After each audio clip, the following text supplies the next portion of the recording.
So, how much space do you need to grow herbs outside? Not much. Of course, if you're living in a condo or an apartment, obviously you have to grow them on a windowsill or on a patio or deck.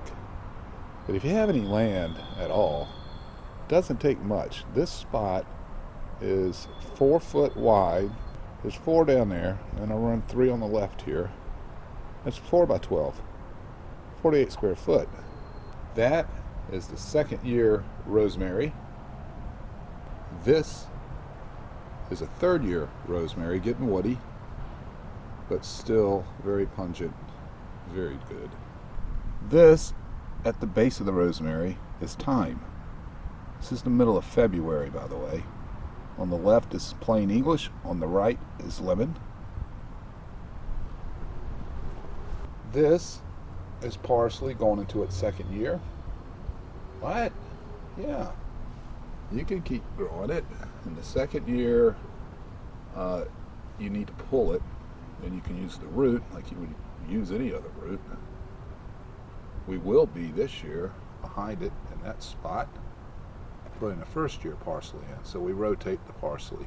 This is our oregano. I need to trim it up just a little bit more. That's Italian oregano. It's clean on the back. So we'll put some annual herbs in there, like basil, cilantro, what have you.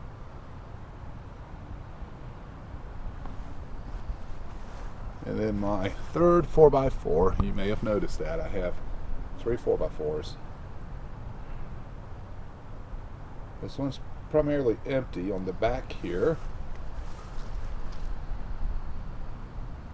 That is lemon balm. It's a mint. Actually smells like pledge. I swear it smells like pledge. The empty foreground is for onions. And then at the very end, we'll put more annuals, including perhaps like a banana pepper or cubanella, just to keep them separate from hot peppers. Yep, that's all you need. Of course, you could go 4x4, you could go 4x8, 4x12 is plenty to keep all your herbs growing, and as you see, sometimes through the winter.